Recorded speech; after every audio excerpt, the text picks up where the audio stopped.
We're going to talk to an important person today regarding the current COVID situation in the country. Is there a second wave? Is this what you call a second wave?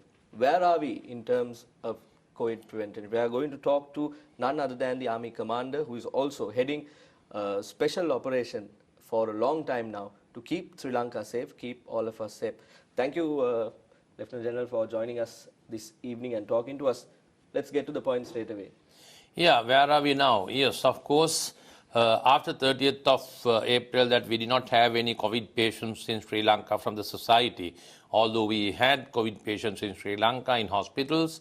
Of the returnees came brought by the government to Sri Lanka, and they were the only cases that we had. Suddenly we see a COVID patient coming from Velikada prison. With that, the Velikada prison, of course, the PCR tests were conducted and found that no other prisoners have got COVID. But however, we have got all of them, whoever who associated there, plus those who were transferred to other prison during his stay for a short period. He came for a court case that was done through Skype. So even though it has happened like that, we got all of them. Approximately about 500 of them were taken to a quarantine center run by the Sri Lanka Army, but under the prison authority. They have been quarantined right now, but none of them are COVID. But in the meantime, we found that we were going through as to from where these got COVID to see he came from treatment and rehabilitation center in Kandakadu. And as already we have informed, this is nothing to do with the Sri Lanka Army or any other services. This is a treatment and rehabilitation center under the Ministry of Justice, under a Director General of Rehabilitation that is being run. So we found when we tested there, PCR tests were done, we found 56 plus an instructor outside, 57 cases on the very first day, on the 9th. Since then, the following day, we found 300 numbers. Since then, the COVID with the Kandakadu Rehabilitation Center topic came in. So where are we right now? Of course, we have taken total control of the situation at the center. We have tested almost everyone there except for very few numbers. Their testing also been done today. Results have come. So far we have got 492 in regard to COVID case in Kandakadu Rehabilitation Center. Of 492, actually there are instructors, there are other people who are supporting staff, civilian staff, then plus the inmates who got rehabilitated, they all are there. But the issue here is that where are we now? Once again, I'm coming back to your question.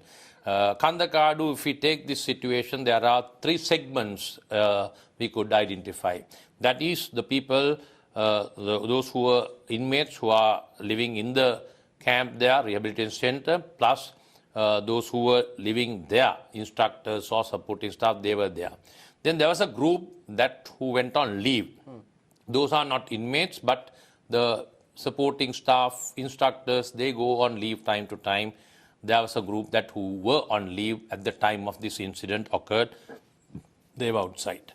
They all were brought in back to, not to Kandakadu, but to another special quarantine center run by the Sri Lanka Army. So all of them, instructors, have been brought back to quarantine center. So that's another group. The third group is that there was a event has taken place where usually these rehabilitating inmates are given opportunity to see their relatives or friends or whoever it is.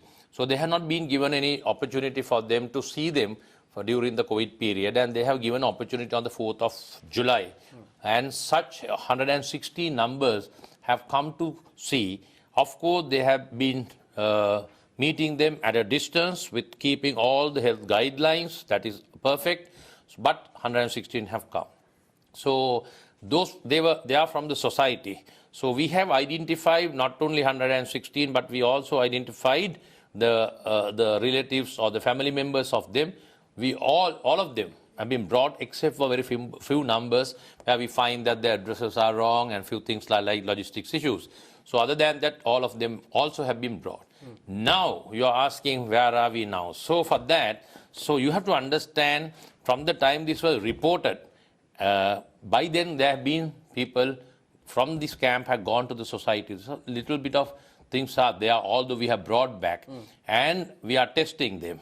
In case if we find, we also have found right now some cases, yes, out of the instructors who have gone out, few numbers have got COVID. So we have got we know the contact tracing. We were very good in that. Intelligence, SIS, the Sri Lankan Army, intelligence, police, then it comes to the PHIs. They all have working around the clock.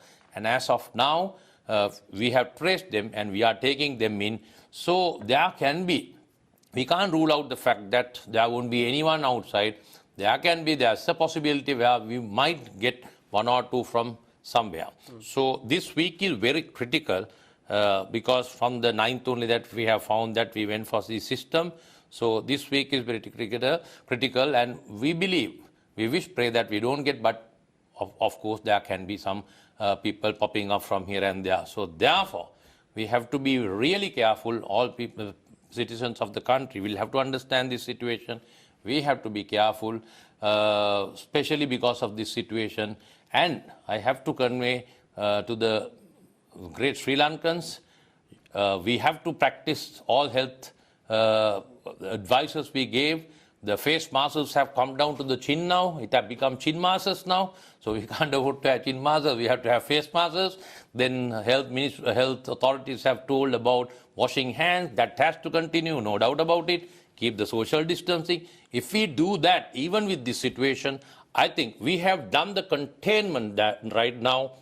We are trying to prevent the spreading. So we are trying to do that. We wish and request the people of Sri Lanka to support us at this endeavor, like what they did, lot of sacrifices.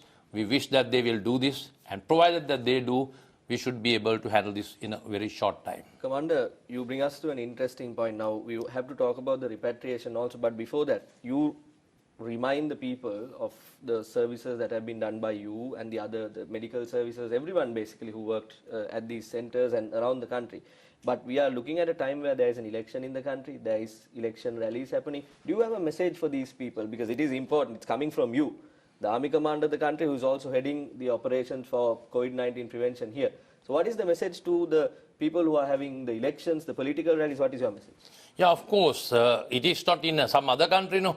That is also happening within Sri Lanka, whether it is election rallies or whether it's of going to work in the office, what you are working, whether you have any other event, it has no big difference. Of course, the election will have to be continued, election will have to be held.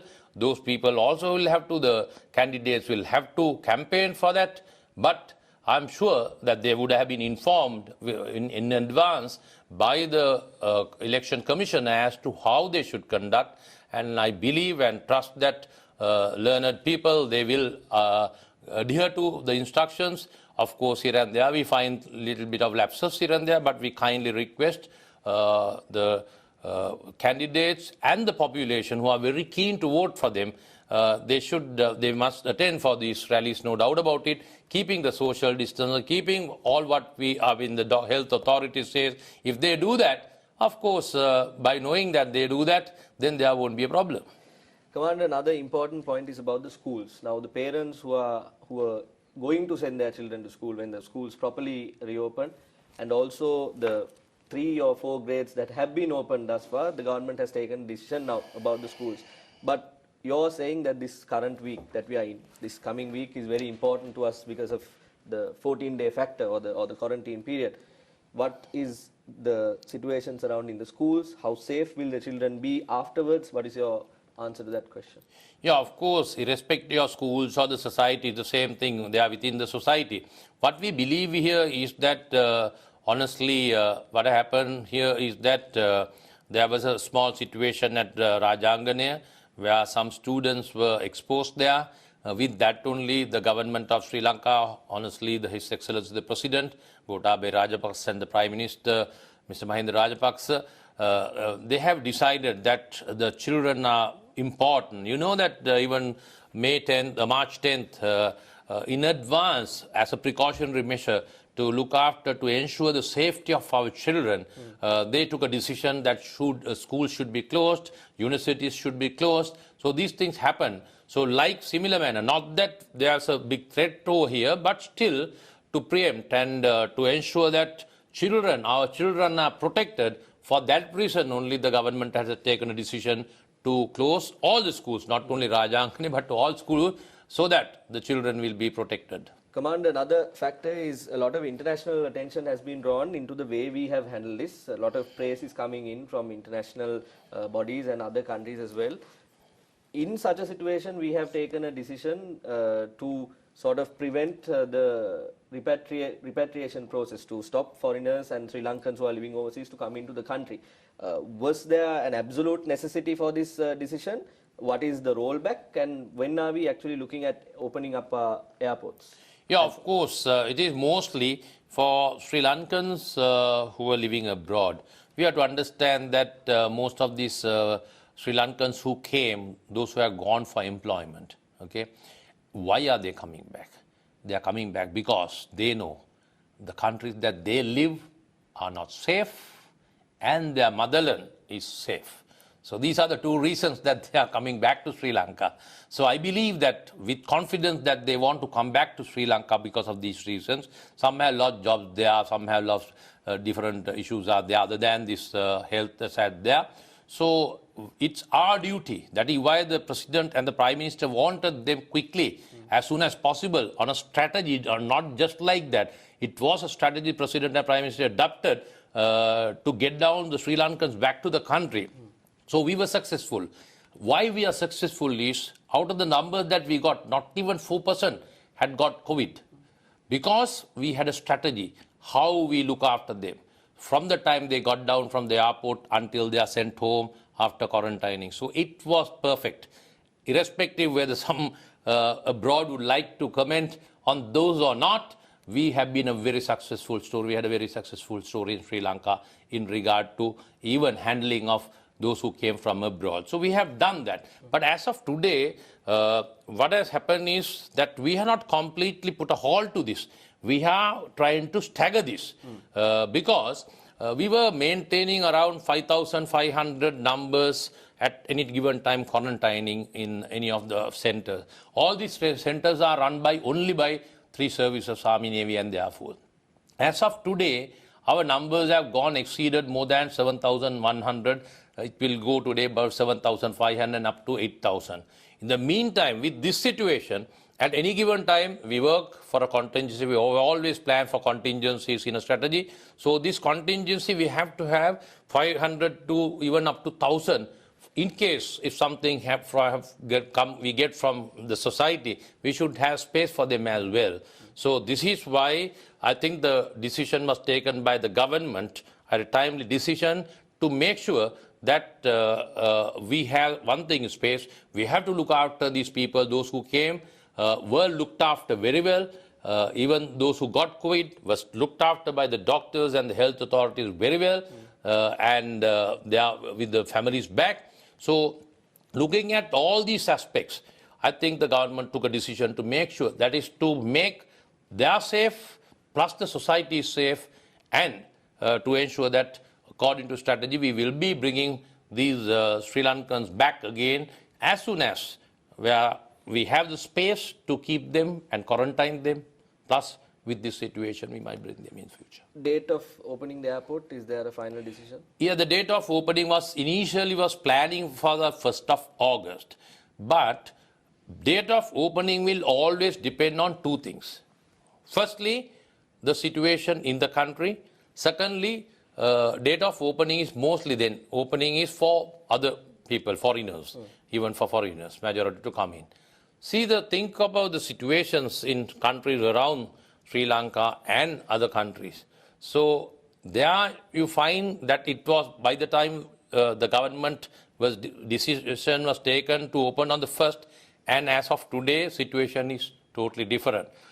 Even the nearest neighboring countries are having huge number of COVID patients coming in. So can we afford to open for them? Plus, there's a small situation here. So I saw it is the government had already taken a decision to postpone this date. I'm sure country will have to run. It have to be open. Economy will have to come up. So I think the government will open at the correct time. Always. So far, the President and the Prime Minister have taken correct decision at the correct time. I believe that it will be done in the future too. Final question, sir. You have been given a responsibility by the President. This is not like a normal thing that we've seen. This is an unprecedented event that you had to head and make sure is okay. In your opinion, as far as you believe, do you think you've done your job properly? Of course, to my heart, I think I feel I don't do things to get failed. That's my motto in my life. So I believe that I have done what I can do. It's up to the President, the Prime Minister, the government, plus the citizens of Sri Lanka will know whether I have done my job or not. It's up to them. If they say I have not done the job, of course that is their wish, but I have done my best. Thank you very much, sir.